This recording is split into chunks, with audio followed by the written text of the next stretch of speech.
की बात होती है, बेहतर होगा कैसे? जब तक हमारी चर्चा नहीं होगी, डिस्कशन नहीं होगा, उसके ऊपर इम्प्रूवमेंट नहीं होगा, तो किस तरीके से जो है हम अपने गुरुग्राम को बेहतर कर पाएंगे। सबसे पहले बहुत बहुत स्वागत है बोधरा जी हमारे इस कार्यक्रम का हिस्सा बनने के लिए, जहाँ पर हम गुरुग्राम की बात करेंगे। और सबसे पहला प्रश्न यही है, आप क्या सोचते हैं, क्या समझते हैं कि कैसा मेयर होना चाहिए गुरुग्राम के लिए? कैसे वो डिसीजन ले पाए कि गुरुग्राम की सही में तस्वीर ही बदल जाए? ऐसा है कि जैसे हमारे अलग जी ने कहा था, जी जी, वो यहाँ के पैदाइशी हैं। लगभग 69 वर्ष पूर्व में इसी पावन धरा पर उत्पन्न हुआ था। जी जी, तो मैंने गुरुगांव को गुरुग्राम बनते देखा है। मैंने सरकार में नौकरी की है, राज्य सरकार में की है, केंद्र सरकार में की है, सरकारी उपक्रम में की है, प्राइवेट सेक्टर में की है। 26 वर्ष पूर्व ईश्वर कृपा से या बुजुर्गों की कृपा से मैं एक उद्योगपति बन गया जी। आज मैं एक 9 कंपनियों का स्वामित्व रखता हूँ। जी जी जी। तो कहते हैं कि only wearer knows where the shoe pinches, जिस तन लागे वही तन जाने। तो मैंने गुरुगांव के दर्द को देखा है।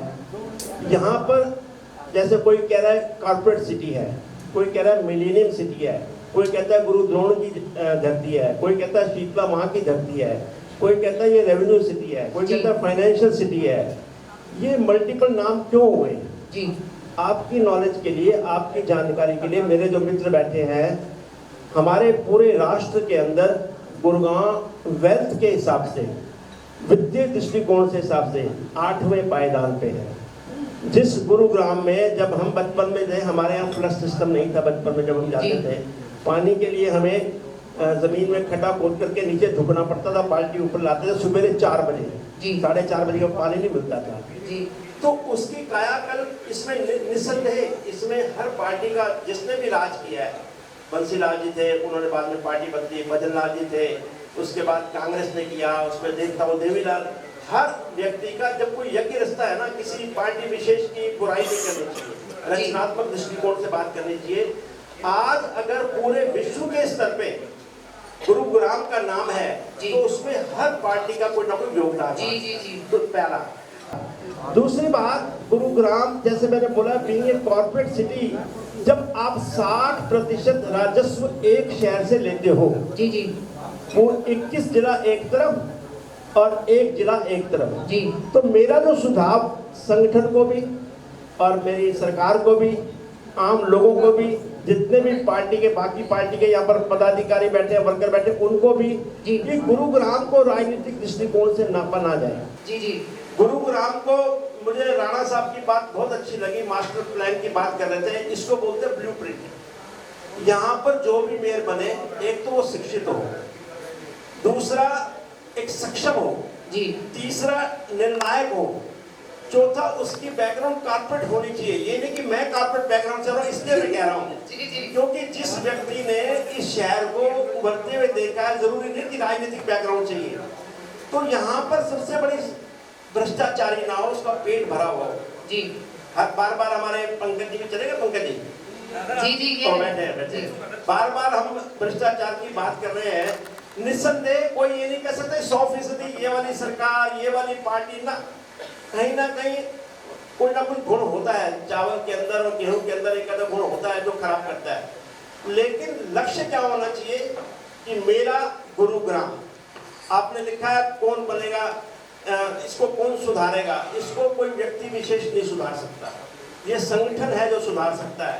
अगर कोई संगठन आज मान लो जजपा, राणा साहब का नाम ऋषि राज राणा, 3 आर लगे हुए इनके नाम के आगे, अगर इनका नाम मनोनीत करता है तो ये व्यक्ति विशेष है। जजपा संगठन है जी, भाजपा संगठन है, आम आदमी पार्टी संगठन है, कांग्रेस संगठन है। तो संगठन डिसाइड करेगा कि इसका सुधार कौन कर सकता है, नंबर 1। नंबर 2, हम अगर 8वें पायदान पे हैं, यहाँ पर अभी एक बड़ा अच्छा सुझाव आया था, मैं कल आप ही ने दिया था राणा साहब, कि जैसे पीडब्ल्यूडी का रोड का है टेंडरिंग सिस्टम, इसका पंकज जी का था, इसमें क्या है कि हर जगह पारदर्शिता होनी चाहिए। आजकल ई टेंडरिंग की बात हो रही है, उसमें गुंजाइश करप्शन की नहीं है। ठेकेदारी प्रथा की बात हो रही है, ठेकेदार भी रोजगार देता है। ऐसा नहीं कि आपने ठेकेदारी खत्म कर दी और आपके रोजगार लेके आगे, नहीं, जितना रोजगार आपने देना है उतना, लेकिन पारदर्शिता, आपकी कार्यशैली और आपके मन के अंदर एक पंकज जी ने बोला था कि मैं गंगा जल को हाथ में लेकर, कभी हमें इस प्रकार की शपथ लेने की जरूरत ही नहीं है। जब आपका मन ठीक है तो हमें शपथ किसने लेनी है? जब आपने अपनी नियत बता दी कि हम भ्रष्टाचार के खिलाफ हैं, और इससे ज्यादा क्या चाहिए? तो बोधरा जी ये सारे गुण आपके अंदर हैं, तो अगर जनता मौका देती है, पार्टी मौका देती है, तो धरातल पर उतरेंगे? पहले तो पार्टी सर्वोपरि है और जनता तो ईश्वर का रूप है। जी जी। ये तो संगठन ने निर्णय लेना है। मैंने तो ये बताया कि since it is a millennium city, it is a corporate city, it is a financial city, it needs to have a educated person who has got the corporate background, जो शिक्षित भी हो, वो सक्षम भी हो, शहर को समझता हो, और सबसे बड़ी बात जो है वो इन्होंने बात की है प्लानर की। जी जी। क्योंकि यहाँ पर आपको जरूरी नहीं कि राजनीति बैकग्राउंड का व्यक्ति, जी जी जी जी, आपको प्लानर चाहिए जी। क्योंकि अगर हमने प्लानिंग ठीक कर दी, बजट एलोकेशन मान लो ए है जी, और बजट एक्सपेंसेस बी है, उसमें डिस्पैरिटी नहीं होनी चाहिए, सरप्लस पैसा वापस नहीं जाना चाहिए जी। और हर महीने की, हर फोर्टनाइट की, हर क्वार्टर की, हर 6 मंथ की, हर साल की एक रिव्यू, समीक्षा होनी चाहिए। तो कुछ भी असंभव नहीं है। आज अगर माननीय प्रधानमंत्री महोदय इतने बड़े देश को 140 करोड़ लोगों को लेकर के साथ एक सफलतापूर्वक, अभी हाल ही में चुनाव हुए हैं, वैसे राष्ट्र की बात तो नहीं करूंगा, अभी नॉर्थ ईस्ट में चुनाव हुए हैं, तो वहां आपने देख लिया, क्योंकि सुनियोजित तरीके से जो भी संगठन काम करेगा वो किसी भी पॉलिटिकल पार्टी का क्यों ना हो, वो विजयी होगा। इस बार जो मेयर के चुनाव हो रहे हैं, जनता चुनेगी उनको, ना कि पार्षद, तो ये क्या सही हो रहा है? मेरे हिसाब से ये जो निर्णय है सरकार का, ये उत्तम है जी। क्योंकि इसमें ना पारदर्शिता की गुंजाइश ज्यादा है। क्यों? पहले कुछ अब मान लो 40 पार्षद आ गए, उन्होंने मेयर चुना, तो पारदर्शिता नहीं है। जी जी। लेकिन यदि 7.5 लाख लोग किसी को चुनेंगे तो वो बेहतर चॉइस होगी। तो मेरे हिसाब से सरकार का जो निर्णय है डायरेक्ट इलेक्शन का, ये उत्तम निर्णय है और मैं इसकी पूरी इंडोर्स करता हूँ। अभी सुनने में भी आ रहा है कि वार्डबंदी के जो पीपी के आधार पर हुई थी, तो उनमें कुछ तकनीकी कारणों से जो है वो नहीं हो पा रही, उसको स्थगित करने हैं। कुछ एक संवैधानिक औपचारिकताएं होती हैं जी जी, जो कि अभी कल ही ये हमने व्हाट्सएप के माध्यम से, सोशल मीडिया के माध्यम से मालूम हुआ है, क्योंकि जो संवैधानिक औपचारिकता है वो पूरी करनी पड़ेगी। जी जी जी। उसके बाद 15 दिन का ऑब्जेक्शन का टाइम भी देना होगा, उसके बाद महीना एक लगेगा नोटिफिकेशन। तो अभी कल की जो ये समाचार आया है, तो जितना आपको पता है, जितना मुझे पता है, इतना ही मेरे बंधुओं को पता है। बाकी तो विरोधी दल तो उसमें भी ढूंढ लेते हैं कि भाई इनके बस की नहीं है, ये डर गए हैं, चुनाव का माहौल नहीं है, भ्रष्टाचार है। तो उनका काम यही है, वो अपना माल बेचेंगे, वो अपना माल बेचेंगे। बोधरा जी, आपको काफी सारे जो है संगठन, मतलब हम कहें कि काफी सारे एरियाज में जो है वो पद मिले हुए हैं। जीएमडीए की भी बात करें तो आपको आरएससी का भी सदस्य बनाया हुआ है, तो क्या मुख्यमंत्री जी से कुछ स्पेशल टाई अप चल रहा है? ऐसा है जी, वो तो संत आदमी है जी, उनके साथ सबका टाई अप है जी। दूसरी बात, मैं आपकी सूचना के लिए, आम आदमी पार्टी के भाई साहब बैठे हैं, इनके एक मित्र थे जो स्वर्ग सिधार गए, राठी जी जी जी। पिछली रेजिडेंट एडवाइजरी काउंसिल जो जीएमडी में, उसमें वो भी थे। अच्छा। इसमें भाजपा का कोई रोल नहीं है। ये एक ट्रांसपेरेंट, उनकी पारदर्शिता, एक कार्यशैली है जी। उसमें कई लोग अप्लाई कर सकते हैं जी। इसमें भी कईयों ने अप्लाई किया था, उसमें कुछ क्राइटेरिया है जी। इसमें माननीय मुख्यमंत्री जी का कोई रोल नहीं है। आप भी अप्लाई कर सकते हैं, आप वुमेन कैटेगरी में कर सकते हैं, कोई आर्मी में कर सकता है, कोई सोशल सर्विसेज में कर सकता है, उनके सेट फार्मूला है जी। तो उसके, मेरे को अगर जीएमडीए का रेजिडेंट एडवाइजरी काउंसिल का सदस्य बनाया गया है तो वो मेरिट पे बनाया, उसमें ना माननीय मुख्यमंत्री का कोई रोल है ना किसी व्यक्ति विशेष का। बल्कि मैं एक सुझाव जरूर देना चाहूंगा, यहाँ पर मेरे मित्र बैठे हैं, ये जो रेजिडेंट एडवाइजरी काउंसिल है, मैंने इसकी पहली मीटिंग लगभग 2-2.5 महीने पहले अटेंड की थी और काफी रचनात्मक इसमें चर्चा होती है देश के हित में। मैं तो ये भी सुझाव दूंगा, जो भी मेयर बने, जो भी पार्षद बने, चाहे वो किसी भी पार्टी का बने, resident advisory council municipal corporation की भी होनी चाहिए। पार्षद ठीक है, प्रतिनिधित्व करता है अपने वार्ड का, लेकिन पार्षद एक लिमिटेड दायरे में बात करेगा।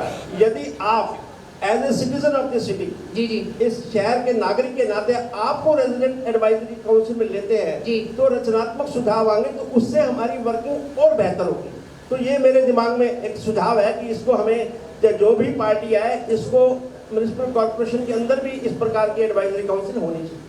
बोधरा जी, ये जो अलग अलग डिपार्टमेंट बने हैं, जीएमडी हो गए, हुड्डा हो गई, एमसीजी होगी, क्या इनका आपस में टाई अप नहीं हो पाता कि इतना कुछ गलत होता है कि वो कहते हैं कि हुड्डा की जमीन है वो नहीं दे रहे, जीएमडी कहता है मेरा नहीं है, एमसीजी कहता है मेरा नहीं है। पंडित जी, जो विस्तार हुआ है ना गुरुग्राम का, काफी फास्ट हुआ है जी।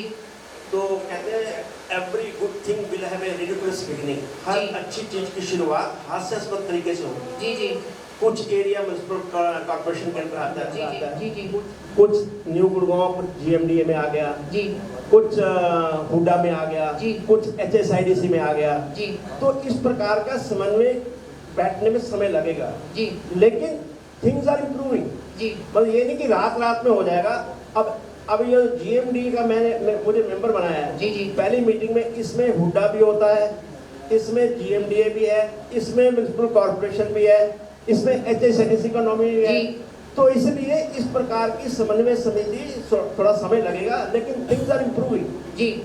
जाति समीकरण जो है इस बार मेयर के चुनाव में कोई भूमिका निभाएंगे कि किसके कितने वोटर्स हैं, उसके बिहाफ पे जो है भाजपा चुनेगी? देखिए, जाति समीकरण का जो निर्णय है वो संगठन का होता है। जी ठीक है, मैं पंजाबी समुदाय से आता हूँ और हमारे माननीय श्री स्वर्गीय धर्मवीर गाबा जी काफ़ी निरंतर कई वर्षों तक पंजाबी समाज का प्रतिनिधित्व करते रह गए हैं। बाकी जाति समीकरण है ना, देखो संगठन के पास सब परसेंटेज है जी भाई। हमारे मेंबर ऑफ पार्लियामेंट जो हैं यादव समाज से हैं, राउत समाज से हैं, जी जी हमारा वैश्य समाज से हमारे विधायक हैं। जी जी तो उस हिसाब से आगे पंजाबी समुदाय है, ब्राह्मण समुदाय है, जाट समुदाय है, सब हमारे भाई हैं। जी। तो संगठन कोई निर्णय लेना है कि किसी विशेष जाति, तो मैं तो संगठन में विश्वास करता हूँ जी बाकी it is the description of the संगठन टू डिसाइड कि किसी विशेष व्यक्ति को, किसी विशेष जाति को, किसी विशेष समीकरण के कारण खड़ा करना है। तो इसमें मैं अपनी कोई टिप्पणी नहीं देना चाहूँगा। एमसीजी में जो पैसा, जो इनकम आ रही है, तो वो लग कहाँ पर रही है अगर मूलभूत सुविधाओं पे नहीं लग रही? ये मेरा अंतिम क्वेश्चन है। आपको मालूम है कितना पैसा आ रहा है, कितना जा रहा है? जी नहीं, आप बताएंगे? तो मैं बताता हूँ आपको। जी ऐसा है कि अगर आप कभी बिजनेस पॉइंट ऑफ व्यू से देखें, जी। मैं एक उद्योगपति हूँ। जी हमारा 2 प्रकार का बजट होता है। जी एक होता है बजट एलोकेशन, जिसमें कैपिटल और रिकरिंग एक्सपेंसेस होते हैं। जी अब मान लो पिछले साल लगभग 3000 करोड़ का बजट था जी उसमें जो रिकरिंग एक्सपेंसेस होते हैं, जैसे स्टाफ की सैलरी और बाकी छोटे मोटे प्रोजेक्ट होते हैं, और जो कैपिटल इन्वेस्टमेंट जी। होती है, कैपिटल इन्वेस्टमेंट जो है वो प्रोजेक्ट के ऊपर होती है। जी जहाँ तक इनफ्लो का सवाल है, inflow always is more than the outflow. खर्चे से ज़्यादा इनफ्लो है, लेकिन पिछले 2 वर्षों में, हालांकि मेरा विषय नहीं है जी जी और लेकिन आपने सवाल पूछा है, मैं आपको जवाब दे रहा हूँ। पिछले 2 वर्षों से अनफॉर्चुनेटली कोविड महामारी ने सारे के सारे संतुलन बिगाड़ दिए हैं। जी जो आना चाहिए था, प्रॉपर्टी टैक्स डेफर हुआ, जी एडवर्टाइजमेंट के ऊपर बहुत अच्छी इनकम होती है, एफएआर के ऊपर होती है, हुडा से इनको लगभग 100 करोड़ के करीब मिलती है, और इस प्रकार के रजिस्ट्रेशन, स्टैंप ड्यूटी। जी तो वो जो संतुलन बिगड़ा है ना, उसको लगता है कि 1 आधा साल लगेगा जी ठीक होने में। पर मैं आपकी इस बात से पूर्णतः सहमत हूँ कि budget allocation cannot be treated as a casual allocation. जी जी ये it has to be monitoring, बड़ी माइन्यूटली मॉनिटर करना चाहिए कि भाई कितना एक्सपेंसेस है। जब हम 60% रेवेन्यू गुड़गांव देता जी। है, तो हमें उस हिसाब से खर्चा करने जी। का अधिकार भी यहाँ के मेयर हो, चाहे वो हमारा या कोई पार्षद भी हो, अधिकारी उनको होना जी। चाहिए। ये मुद्दे ऐसे कहते हैं we will cross the bridge when we reach there. जी। हम जब वहाँ जी। पहुँचेंगे उस समय ये मुद्दे लेंगे।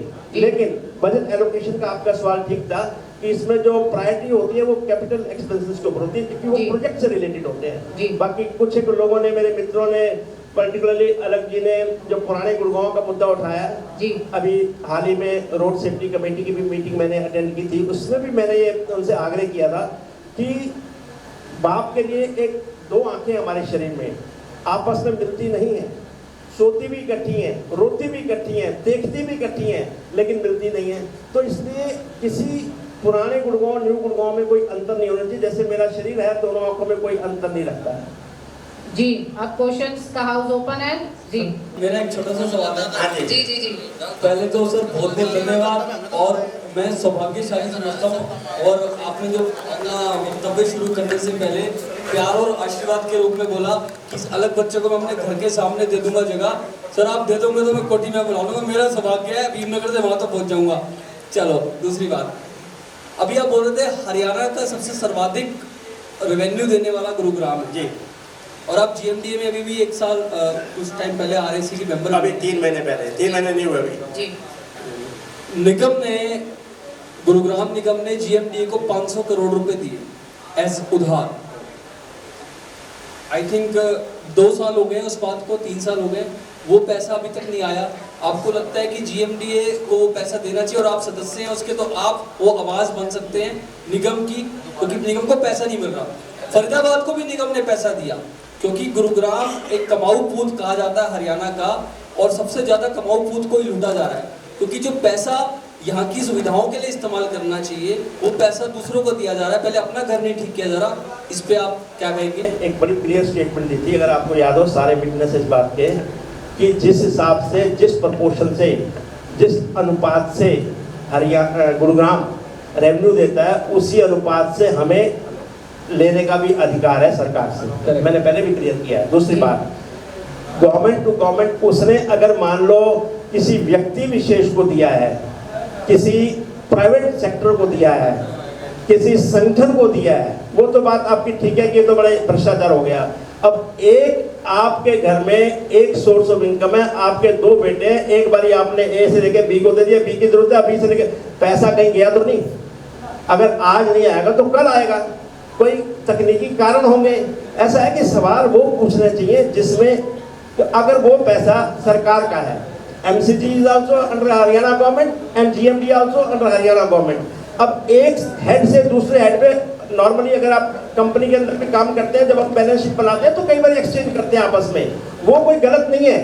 हाँ, क्योंकि अगर कोई specific project for want of fund रुका हुआ है, फिर हमें ये मुद्दा उठाना चाहिए। मैं जब कह रहा हूँ कि always they are into surplus, MCG is always into surplus. Rishi ji को दीजिए। एक संस्था संगठन से सवाल है सर। हाँ जी। आप पंजाबी बिरादरी महासंगठन के प्रधान जी हैं सर। मेरा जागरूकता थी, उत्सुकता थी जानने को कि जो पंजाबी बिरादरी महासंगठन है, ये पंजाबी भारतीय जनता पार्टी सेल है या सभी पंजाबियों के लिए है? हाँ, बहुत सुंदर सवाल पूछा है आपने। आप राजेश शुक्ला जी को जानते हो? बिल्कुल जानता हूँ सर। वो इनके नेशनल ट्रेजरर है, ठीक है, कोषाध्यक्ष हैं। इनके नहीं, जननायक जनता पार्टी। कहने का मतलब है कि वो राष्ट्रीय कोषाध्यक्ष है जजपा के, ठीक है। सबसे पहले जो पंजाबी बिरादरी महासंगठन के चीफ पैटर्न है, सबसे ऊपर लिस्ट में उनका नाम है। दूसरा, एक जजपा के गुरुग्राम के हैं विद्यासागर, ठीक है जी, वो हमारे सचिव हैं, मंत्री हैं। अच्छा, हमारे धर्मवीर गाबा जी अभी पंजाबी बिरादरी महासंगठन एक डिस्पेंसरी बना रही है डेरेवाल भवन में प्रतापनगर में, जिसका 16 तारीख को श्री गणेश होगा। उस डिस्पेंसरी का नाम हमने रखने जा रहे हैं चौधरी धर्मवीर गाबा, वो कांग्रेस से हैं, ठीक है ना। तो इसलिए आपकी पार्टी का नाम मैं इसलिए नहीं ले रहा हूँ क्योंकि अभी ये अंकुरित हो रही है। बिल्कुल सही बात है। थोड़ी से बड़े हो जाओगे फिर आपको भी लेंगे, ऐसी बात नहीं है। लेकिन आप लोग सरकार के नुमाइंदे हो, मैं आपके माध्यम से एक गुजारिश करता हूँ, क्या ऐसा सीपी साहब आपसे, क्या महंगाई है कि नहीं? जी ऐसा है जी, विरासत में आपने हमें जो दी है वो तो हमारे पास आएगी। जी जी जी, हमने विरासत में 400 रुपए का सिलेंडर दिया, हमने 400 रुपए का सिलेंडर दिया, 1100 का आपने कर दिया, विरासत में तो हमने 400 का दिया। आप एक चीज बताओ, अगर आपने प्रश्न करना है तो अब हम इसी के ऊपर ही आते हैं। हमारी बहनें जी, हमारी माताएं जी खुले में शौच जाती हैं, क्या आप या मैं अफोर्ड कर सकते हैं कि मेरी बेटी, मेरी श्रीमती जी, मेरी बहन खुले में शौच जाए? बिल्कुल नहीं जाना चाहिए। इतनी बड़ी उपलब्धि की उन्होंने पूरे देश के अंदर। दूसरी बात, आप बात कर रहे हो सिलेंडर की कॉस्ट की जी, मैं बात कर रहा हूँ आंखें खराब हो जाती थी महिलाओं की जी। हमारे माननीय प्रधानमंत्री महोदय ने एक इतनी बड़ी उपलब्धि कि हर घर के अंदर चूल्हा पहुंचाना जी। अच्छा, आप बात कर रहे हो आप भ्रष्टाचार की, 2 वर्ष निरंतर और तीसरा वर्ष चल रहा है। कोविड के दौरान कोई बीच में दलाल नहीं, कोई खर्ची नहीं, कोई पर्ची नहीं, लोगों के घर में राशन पहुंचाना क्या आसान काम था? आज मजदूर बेचारा भूखा मर जाता, उनका 80 करोड़ लोगों का पेट भरा, निरंतर 2.5 साल हो चुके हैं। 80 करोड़ लोगों का पेट भरा, किसी को भूखे नहीं सोने दिया। और जब हम कहते हैं कि भाई वसुधैव कुटुंबकम, वो खाली कागजों में नहीं है। 205 देश है विश्व के अंदर।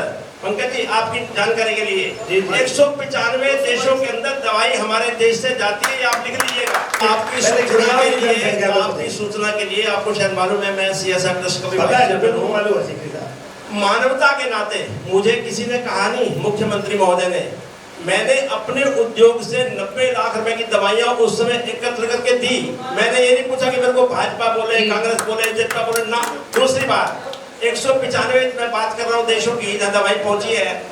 220 करोड़ यहाँ पर वैक्सीनेशन लगने के बाद आधी विश्व की आबादी 100 कंट्रीज में वैक्सीनेशन हमने भेजा। आज का हम यही समापन करते हैं। बहुत बहुत धन्यवाद बोधरा जी हमारे साथ बात करने के लिए।